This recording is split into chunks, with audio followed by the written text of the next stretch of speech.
ဘာကြီးကစစ်ပွဲကြီးတွေကြောင့်ပျက်စီးသွားခဲ့ပြီးတော့အခုဆိုရင်တော့ကြန့်ရှိသေးတဲ့လူသားမျိုးနွယ်စုကမျိုးကြီးတစ်မျိုးကိုမှပဲစုပေါင်းနေထိုင်ကြပါတော့တယ်။အဲဒီမျိုးကြီးကိုရှင်မင်းတယောက်ကအုပ်ချုပ်ပြီးတော့ဖျားเจ้าရဲ့အမိန့်တွေကိုတော့နာခံကြရပါရီ။လာအေးဆိုတဲ့ကောင်မလေးကအဆုံးမဖြစ်ဆွဆွဲခံထားပြီးတော့တုတ်တင်မှုအတွက်ကြိုးစင်တင်ထားခံရပါရီ။ဒါပေမဲ့လာအေးကသူ့မော်ပညာကိုသုံးပြီးတော့စစ်သားတယောက်ကိုပြူစားကလေဘင်းနဲ့တွဲချထားတဲ့ကြိုးကိုဖျက်ခံလိုက်ပါရီ။အဲဒီစစ်သားကိုပဲဆက်လက်ပြူစားကတခြားစစ်သားတွေကိုပါတိုက်ခိုက်တုတ်တင်သေးလိုက်ပြီးတော့တရားမကြံရှင်းလင်းပြစ်လိုက်ပါရီ။နောက်ဆုံးမှာတော့သူ့ကိုကြိုးမင်ပေးတဲ့အရာရှိကိုကြိုးကွင်းပြန်ဆွပေးလိုက်ပြီးတော့လူအုပ်ကြားထဲကနေအေးအေးလူလူနဲ့ထွက်သွားခဲ့ပါရီ။တစ်ဖက်မှာတော့မြင်းစီးပြီးတော့တယောက်ထဲလျှောက်သွားနေတဲ့ဘာမောင်ဆိုသူကိုလူတစုကတပြားတိုက်ဖို့ကြိုးစားနေပါရီ။မြင်းမော်ကဘာမောင်ရဲ့တနက်ကိုခိုးလိုက်ချိန်မှာပဲခေါင်းနှလုံးနဲ့မွေထွက်လာပြီးတော့တနက်တစ်ခုကိုကိုက်ပါတော့ရီ။ဘာမောင်တယောက်ထဲနဲ့တပြားအုပ်စုတစ်ခုလုံးကိုတုတ်တင်လိုက်ပြီးတော့ခေါင်းနှလုံးမွေကိုပြန်ခေါ်ကထွက်လာခဲ့ပါရီ။လာအေးစီကိုဘရင်မရောက်လာပြီးတော့ပုံပြောင်းသူတယောက်ရဲ့အစွမ်းကိုယူပေးဖို့အလုပ်အပ်ပါရီ။လာအေးကဘယ်အလုပ်ကိုမဆိုမငင်းတဲ့သူတယောက်မလို့လက်ခံလိုက်ပြီးတော့သူနဲ့တူတူမုတ်ဆိုးတယောက်ကိုပါခေါ်သွားပေးမယ်လို့ဆိုပါရီ။လာအေးထွက်မသွားခင်မှာဘရင်မကြီးရဲ့တက်တော်ဆောင်ကအစုတစ်ခုတောင်းပါရီ။ဘရင်မကြီးရဲ့ဆန္ဒကိုလာအေးဖြည့်ဆည်းပေးမဲ့ကိစ္စပါကြာရှုံးမှစီဆိုပြီးတော့ဆူတောင်းတာဖြစ်ပေမဲ့ငင်းမရတဲ့အစုံမှလက်ခံလိုက်ပါရီ။လာအေးကလည်းသူစွမ်းကိုသုံးပြီးတော့အုံခံကြည့်တော့လူတွေအများကြီးကိုတက်ဖြတ်နေတဲ့တမန်ဝင်ပလေးတစ်ကောင်ကိုမြင်လိုက်ရပါရီ။ညနေတော်ထဲမှာတော့အဲ့ရရဲလဲနေတဲ့ဘရင်ကြီးကဘရင်မကြီးကိုတက်ခွာခိုင်းနေပါရီ။ဘရင်မကြီးကတော့ကိုလုတ်တော်တွေကိုပဲလွတ်လိုက်ပြီးတော့ဘရင်ကြီးရဲ့တောင်းဆိုမှုကိုညှင်းဆန်ကဘာမောင်နဲ့ချစ်တင်နှောနေခဲ့ပါရီ။ကိစ္စဝိစာပြီးလို့ညနေတော်တွေကထွက်လာတဲ့ဘာမောင်ကိုရဲမတ်တွေကလိုက်ပြီးတော့တိုက်ခိုက်ပြီးမဲ့သူတို့ပဲပေါ်ကကူသွားရှာပါရီ။ဘားထိုင်နေတဲ့ဘာမောင်စီကိုလှအေးရောက်လာပြီးတော့အလောက်ကန်လန့်ပါရီ။သူတို့သွားမှာကပျောက်ဆုံးနေမြေလို့အများသိကြတဲ့တာရဲရင်းကြီးစီကိုဖြစ်ပါရီ။အဲဒါကြောင့်မို့ရဲ့နေမြေကျွမ်းကျင်တဲ့ဘာမောင်ကိုငှားနေရခြင်းဖြစ်ပါရီ။ဘာမောင်ကပိုက်ဆံမလို့ပဲနဲ့အလောင်းစားလုပ်ပြီးတော့သူ့ကိုနိုင်ရင်အလုပ်လက်ခံမယ်လို့ပြောလိုက်ပါရီ။ဒါမဲ့ဘာမောင်သာရှုံသွားလို့အလုပ်လက်ခံလိုက်ရပြီးတော့လှအေးကလည်းအဲ့ဒီနေရာမှာသူ့ကိုထားသွားရင်ထားသွားလို့ရကြောင်းကြိုတင်ပြီးတော့ပြောပြထားပါရီ။အရက်ဆိုင်တွေကိုရဲမတ်တွေဝင်လာပြီးတော့တိုက်ခိုက်ကြတော့ထုံးစံတိုင်းဘာမောင်ကသူ့ရဲ့မွေနဲ့အရင်ပေးတိုက်ပါရီ။ဘုံမူကမွေကိုတက်နိုင်ချိန်မှာတော့ဘာမောင်တို့ကမရှိတော့ဘဲနဲ့ခရီးဆက်သွားကြပါပြီ။တစ်ဖက်မှာတော့ဖျားเจ้าရဲ့အုပ်ချုပ်မှုကိုမကြိုက်တော့တဲ့ပြည်သူလူထုကပုံကန်ထကြွဖို့ပြင်ဆင်နေခဲ့ပါရီ။ကျိုးပေးမှုကိုလွတ်သွားတဲ့လှအေးကတပုံတွေအတွက်ရှေ့ဆောင်လမ်းပြဖြစ်ကဒါကိုဘုန်းတော်ကြီးကတိတ်မကြိုက်လာပါဘူး။ဘီမာကြီးကလှအေးကိုအလုပ်ပေးထားမှန်းသိသွားချိန်မှာတော့အလုပ်မပြီးခင်မှာလိုက်လံဖမ်းဆီးဖို့သူ့ရဲ့တပည့်တွေကိုဘုန်းတော်ကြီးကအမိန့်ထုတ်လိုက်ပါတော့ရီ။ခရီးဆက်လာရင်းနဲ့လမ်းမှာတွေ့တဲ့မွေတွေကိုဘာမောင်ကဝေးဖို့ကြိုးစားပြီးမြမအောင်မြင်ပါဘူး။ညဘက်မှာတော့လှအေးနာကိုဘာမောင်ကဓာတ်တစ်ချောင်းနဲ့ကတ်လာလို့လှအေးကလည်းတိုက်ခိုက်ဖို့ပြင်လိုက်ပါရီ။ပြီးကကြာမှဘာမောင်ကလှအေးကိုတိုက်ခိုက်ဖို့မဟုတ်ဘဲနဲ့လှအေးဖေးနာကကင်မီကောက်ကိုတက်ပေးဖို့လုံမှန်းနားလေသွားပါရီ။ခရီးဆက်လာကြရင်နဲ့အမမောင်နှမအိမ်စီကိုရောက်လာကြပါရီ။သူတို့မောင်နှမကဘာမောင်ရဲ့မိတ်ဆွေဟောင်းနေဖြစ်ပြီးတော့အမွာတွေကအမဖြစ်သူကိုဘာမောင်ကရင်နှံတူလိုက်ပါရီ။လှအေးကတမန်ဝင်ပလေကိုရကျင်နေပြီမလို့ဖြက်လန်းကနေလာဖို့အဆုံးဖြတ်ကပိုပြီးကြမ်းတမ်းတဲ့လမ်းကနေထွက်လာခဲ့ပါရီ။ဘုံတော်ကြီးနဲ့ဘီရင်မတို့တွေ့ကြတော့စစ်သားတွေအားလုံးကိုပျောက်ဆုံးနေမြေစီပို့လိုက်လို့ဘီရင်မကတင်းနေပါရီ။ဘုံတော်ကြီးကလည်းသူကြားထားတဲ့တရင်တိုင်းဘီရင်မကတစ္ဆာဖောက်ပြီးတော့အဆုံးမကိုအလုတ်အပ်ထားလာလို့ပေါ်တင်မိလိုက်ပါရီ။ဘီရင်မကလိန်လိုက်ပြီးမြဲဘုံတော်ကြီးကတီးသွားပြီးတော့တက်မှုနဲ့သူ့တက်သားတွေကိုဆုံးမကိုမြင်မြန်ဖမ်းလာပေးဖို့အမိန့်ပေးခဲ့ပါရီ။ဒါမှသာဘီရင်မကိုတစ္ဆာဖောက်မှုနဲ့နမ်းချပြီးတော့နာမကျန်းဖြစ်နေတဲ့ဘီရင်ကလည်းဆုံးပါသွားတာနဲ့အာနာအကောင်ကိုဘုံတော်ကြီးကရမှာဖြစ်လို့ဖြစ်ပါရီ။တက်သားတွေကအမောင်နှမနေအိမ်ကိုရောက်လာကြပြီးတော့နှိမ့်ဆက်ကမြင်မြန်ကြပါရီ။နှိမ့်ဆက်တဲ့တံမခံနိုင်တော့လို့ဦးကောင်းကိုမျက်စီကိုသွားမဲ့အကြောင်းသတင်းပေးလိုက်ရပါရီ။သတင်းပေးလိုက်တဲ့အထဲမှာဒီကြောင်ညာလေးကိုပါကြည့်ရမယ့်အကြောင်းပြောပြသွားပါရီ။ဘာမောင်တို့ကတော့မြို့ပြကြီးတစ်ခုစီကိုရောက်လာပြီးတော့ခေဘဲကားစီးဖို့မောင်းမဲ့သူကိုလိုက်ရှာနေပါရီ။ကန်ဆူစွာပဲတက်သားတွေကရထားနဲ့လာတာဖြစ်လို့အရင်ရောက်နေကြပါပြီ။တက်မှုကအသက်မြော့နေတဲ့အမွားနကောင်ကိုထုတ်ပြလိုက်ပြီးတော့ဘာမောင်ရှိတင်ပွားကူပေးလိုက်ပါရီ။ဘာမောင်ကလည်းစိတ်တူစားနဲ့စတင်တိုက်ခိုက်လိုက်ပြီးတော့လှအေးကပါဂန်းယူကအတွဲညီညီတိုက်ခိုက်ပါရီ။ဒါမဲ့ရထားတွေကနေတက်သားတွေကအမြေတွန်းနိုင်အောင်လို့ထပ်ထွက်လာနေလို့အတက်တာတော့ဘင်းနဲ့ထွက်ပြေးလိုက်ရပါရီ။ရထားဘုတ်ကနေအမြောက်ကြီးနဲ့လှမ်းဆော်ပြီးမြဲအဓိကဆက်လိုက်တယ်မို့လို့မတည်ခဲ့ပါဘူး။ကေဘဲကားပေါ်ရောက်သွားပြီးတော့ပါလာတဲ့တက်သားတွေကိုတိုက်ခိုက်နေတော့မှာပဲတပတ်ကန်ကတက်မှုကကျိုးတွေကိုဖြုတ်ချလိုက်ပါရီ။ကမ်းမမှာတွဲလောင်းဖြစ်နေတော့မှာတက်မှုတို့ကဒီဘက်ချမ်းကနေစနိုက်ပါနဲ့လှမ်းဆော်ပါရီ။လာအေးကသူ့မော်ပညာကိုသုံးပြီးတော့စနိုက်ပါသမားကိုမျက်စိရှမ်းအောင်လုပ်လိုက်ပါရီ။ဘောင်းမောင်ကလည်းအသက်ရှင်သွားခဲ့ပါရီ။ဘောင်းမောင်လည်းသူ့ကိုယ်တွေကကြီးစံတွေကိုထုတ်ရင်းနဲ့သူ့ရဲ့တငယ်ချင်းတွေအတွက်လက်စားချေမယ်လို့ကြုံဝနေခဲ့ပါရီ။တစ်ဖက်မှာတော့ဘရင်မကတော့ဘောင်းမောင်နဲ့ရတဲ့ကိုဝင်လွှတ်ထားပြီးတော့ဘရင်ကြီးကိုသူနဲ့ရတာပါလို့ချင်းထက်နေပါရီ။အခုဆိုရင်တော့ဘရင်မကနမ်းမွေကိုစက်ခံထားပြီးမလို့ဘရင်ကြီးကိုမလိုတော့တာကြောင့်ကောင်းနဲ့ဖြစ်ပြီးတော့အဆုံးစီရင်လိုက်ပါရီ။ဘောင်းမောင်နဲ့လှအေးတို့ကလည်းခီးဆက်လာကြရင်းနဲ့နတ်ဆိုးတွေနေထိုင်တဲ့နေရာအထိကိုရောက်ရှိလာကြပါရီ။မြေကြီးပေါ်မှာစီရီလောင်းချထားပြီးတော့ကြိုတင်ပြင်ဆင်ထားရကညဘက်မှာတော့ထင်းတဲ့အတိုင်းပဲနတ်ဆိုးတွေရောက်လာကြပါပြီ။လောင်းထားတဲ့စီတွေကိုမီးရှို့လိုက်ပြီးတော့မိကွင်းထဲကနေပဲနတ်ဆိုးတွေကိုခံနေဆော်ပါရီ။နတ်ဆိုးတွေကတံများတစ်ခုကိုမလာပြီးတော့တတားခင်းကမိကွင်းကိုကြော်ဖြတ်လိုက်တာမလို့လက်လက်ချင်းပဲရှင်ဖတ်ရပါတော့ရီ။တက်စီပေပါတွေကိုဖောက်ခွဲပြီးတော့တိုက်ခိုက်ပြီးမြဲဘလို့မှမနိုင်တော့ဘဲနဲ့ဖြစ်သွားပါရီ။နတ်ဆိုးကောင်းဆောင်ကြီးပါဆင်းလာပြီးတော့လှအေးကိုဒီနေရာစီပြန်မလာတင်ဘူးလို့ပြောကရီမောနေခဲ့ပါရီ။လှအေးကလည်းမိတောက်တွေကိုစုပ်ယူပြီးတော့လက်ကနေပြန်မှုတ်ကနတ်ဆိုးတွေအားလုံးကိုမိလောင်တိုက်သွင်းလိုက်ပါတော့ရီ။နတ်ဆိုးတွေအားလုံးကဘွားကူတော့ဘာမှမလည်းမိတွေကသူ့ဘောမပူတာမလို့မြင်မြန်ကြည့်ပါရီ။တကယ်တော့လှအေးကမိတွေမှုတ်လိုက်တာမဟုတ်ဘဲနဲ့အမော်ဆွမ်းနဲ့ထင်အောင်ထင်မှဖြစ်အောင်လုပ်ပေးလိုက်တာဖြစ်ပါရီ။နတ်ဆိုးတွေကလည်းတကယ်မဖြစ်နေတာကိုဖြစ်တယ်လို့ထင်သွားကြပြီးတော့အဲ့ဒီစိတ်ကြောင့်ပဲတည်ဆုံးသွားကြရတာဖြစ်ပါရီ။အဲ့ဒီနတ်ဆိုးတွေကဒီနေရာမှာရှိတဲ့အစွမ်းနဲ့အရာဝတ္ထုတွေကိုလိုချင်လို့လှအေးကိုအလုပ်အပ်ရကနေအခုလိုနတ်ဆိုးဖြစ်သွားကြတဲ့လူဆိုးတွေဖြစ်ပါရီ။တပတ်မှာဘီရင်မကြီးကတော့နမ်းမွေဖြစ်တဲ့သားလောင်းကိုကိုဝင်ရထားပြီးမလို့ဘုန်းတော်ကြီးကပါဒုထောက်ခါစားရတဲ့အာဏာရရှိသွားပြီဖြစ်ပါရီ။ဘုန်းတော်ကြီးကတော့ရှေ့မှာသာချီးမွမ်းပြနေပြီးမြဲနောက်ကွယ်မှာတော့အာဏာသိမ်းမှုပဲကြံစီနေပါရီ။ဘီရင်မကလည်းသူ့တက်တော်ဆောင်ကိုဖျားအောင်နေပြီးတော့အကြောင်းကတော့သူ့တက်ဖွဲ့ကိုဘီရင်မကအတုံးချခြင်းလို့ဖြစ်ပါရီ။ဗမောင်နဲ့လှအေးတို့ကလည်းတမန်ဝင်ပလီနဲ့မတွေ့ခင်မှာသူတို့နောက်ကိုလိုက်လာတဲ့ရထားကြီးကိုအရင်လက်စားဖြတ်ဖို့စီစဉ်နေကြပါရီ။ရထားလာနေတဲ့လမ်းမှာလှအေးကသွားရက်နေပြီးတော့အနားရောက်မှထွက်ပြေးပါတော့ရီ။တမ်မှုကလည်းလှအေးကိုရထားနဲ့တိုက်တက်ဖို့အရှင်တင်ခိုင်းနေပါရီ။တကယ်တော့ဒါကထောင်ချောက်ဖြစ်ပြီးတော့လမ်းဆုံးတဲ့နေရာအထိအများခေါ်သွားတာပါ။လှအေးကအရင်ခုန်ချလိုက်ပြီးတော့ဗမောင်ကအောက်ကနေပဲဖမ်းဆွဲပေးထားတာမလို့ဘာမှမဖြစ်သွားခဲ့ပါဘူး။ဒါမဲ့ရထားကတော့ကျောင်းတက်ကြီးတွေကိုတိုက် ရိုက်ထိုးဆင်းသွားပြီးတော့တက်မှမှုပါဝင်အားလုံးကလည်းအဆုံးသက်သွားခဲ့ပါရီအဲ့ဒီသတင်းကိုကြားကြခြင်းပဲဘုံတော်ကြီးကလည်းသူ့နောက်လိုက်အနေငယ်နဲ့ဘီယမကိုလှုပ်ကြံမှုအဆုံးဖြတ်လိုက်ပါရီ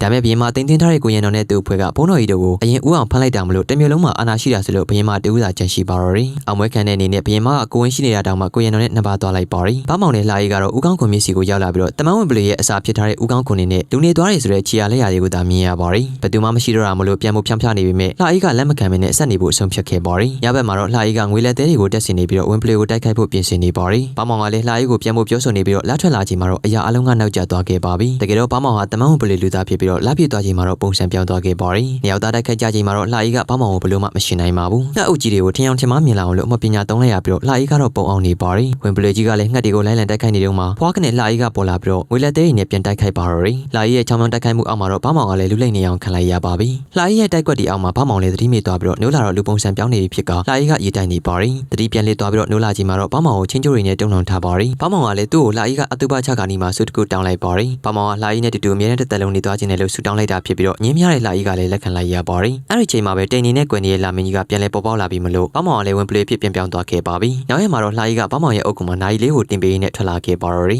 မြို့ထဲကိုလှရီပြန်ရောက်လာချိန်မှာတော့ပြည်သူတွေကအော်ဟစ်အားပေးနေပြီးတော့အာနာရှင်ဘုံတော်ရဲ့တင်ကြတာဖြစ်တဲ့လက်ဝက်ကတ်တိုင်ကြီးကိုလည်းဖြိုချဖျက်ဆီးလိုက်ကြပါပြီဘေးမာကြီးရဲ့တက်တော်ဆောင်ကသူတောင်းတဲ့စုကိုမဖြစ်ပေးလို့ဆိုပြီးတော့လှရီကိုအပြစ်တင်နေပါရီလှရီကဘေးမာရဲ့ချစ်သူဘာမောင်ကိုအဆုံးတက်လိုက်ပြီးမလို့တက်တော်ဆောင်ကသာဘေးမာကိုပိုင်ဆိုင်ရပြီလို့ပြပြလိုက်ပါရီတကယ်တော့ဘေးမာကပုံပြောင်းသူအဆွမ်းကိုယူပြီးတော့သူ့ချစ်သူဘာမောင်နဲ့အတူတူတစ်သက်လုံးနေသွားချင်တာပါပုံပြောင်းသူအဆွမ်းကိုရလိုက်ပြီးမြတ်တက်တော်ဆောင်ရဲ့ဆူတောင်းကြောင့်ဘာမောင်ကိုတော့ဆုံးရှုံးလိုက်ရပါရီအဲဒါကြောင့်မလို့တက်တော်ဆောင်ကိုအတူပါချလိုက်ပြီးတော့ပူဆွေးနေပါရီဒါကိုတပုံတွေကအခွင့်ကောင်းယူပြီးတော့နန်းတွေကိုတက်သိမ်းလိုက်တာမလို့ညတော်တစ်ခုလုံးလည်းမြေခပျက်စီးသွားပါရီနောက်ရက်မိုးစင်စင်လင်းကြီးမှာတော့ဘာမောင်ကအသက်ပြန်ရှင်လာခဲ့ပါရီရှင်တန်လာချင်းမှာလှရီကိုလာတိုက်ခိုက်ပြီးတော့တနက်နဲ့ပြင်းမရတဲ့အခါမှာတော့ဓာတ်နဲ့ထိုးပါရီအပြန်လန်လေပင်ကိုဓာတ်နဲ့ထိုးလိုက်ကြပြီးနောက်မှာတော့လှရီကဓာတ်နင်းတောင်းထားတဲ့စုလို့ဘာမောင်ကိုပြောဆိုလိုက်ပါရီနောက်ဆုံးမှာတော့ဘာမောင်နဲ့လှရီတို့နှစ်ယောက်ကအတူတူမြင်စီရင်နဲ့ကြောက်ဆုံးနေမြေတွေမှာခီးဆက်သွားကြရင်းနဲ့ဆက်သိမ်းသွားခဲ့ပါရီတောင်းတဲ့စုတစ်ခုပြတိုင်းမှာတစ်ခုခုပြန်ပြရတဲ့ဆိုတာကလူချင်းသားရှိရင်ပေးဆက်မှုဆိုတာရှိရလို့ပြောပြချင်တာလည်းဖြစ်ပါရီအဆုံးထိကြည့်ရှုပေးလို့ကျေးဇူးတင်ပါရီ